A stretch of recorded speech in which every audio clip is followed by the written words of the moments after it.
রাজনৈতিক দলগুলো ঐকমত হলে ৫ই আগস্ট জুলাই ঘোষণাপত্র দেয়া হবে বলে জানিয়েছেন স্থানীয় সরকার উপদেষ্টা আসিফ মাহমুদ সজীব ভূঁইয়া। বিকেলে কুমিল্লায় মতবিনিময় সভা শেষে সাংবাদিকদের তিনি কথা বলেন। উপদেষ্টা বলেন, জুলাই ঘোষণাপত্র নিয়ে কাজ চলছে। রাজনৈতিক দলগুলো থেকে প্রস্তাবনা নেওয়া হয়েছে, তারা তাদের মতো করে ঘোষণাপত্রের কপি সরকারকে দিয়েছে।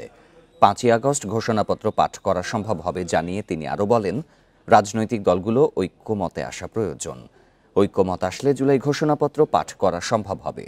এ সময় ১১ জুলাইতে কুমিল্লা বিশ্ববিদ্যালয়ের শিক্ষার্থীদের কোটা সংস্কার আন্দোলনে বিশেষ অবদানের স্বীকৃতি হিসেবে দিনটিকে গণ অভ্যুত্থানে প্রথম প্রতিরোধ দিবস ঘোষণা করেন উপদেষ্টা আসিফ। সরকারের পক্ষ থেকে চেষ্টা হচ্ছে যে আগামী ৫ই আগস্ট যদি ঘোষণাপত্রটা দেওয়া যায়, তবে সেক্ষেত্রে অবশ্যই রাজনৈতিক ঐক্যমতে আসা প্রয়োজন। আপনারা জানেন, যেহেতু সবার ঐক্যমতের ভিত্তিতে আমরা একটা ঘোষণাপত্র দিতে চাচ্ছি। তো আশা করি রাজনৈতিক ঐক্যমত শেষে ৫ই আগস্ট জুলাই ঘোষণাপত্র পাঠ করা সম্ভব হবে।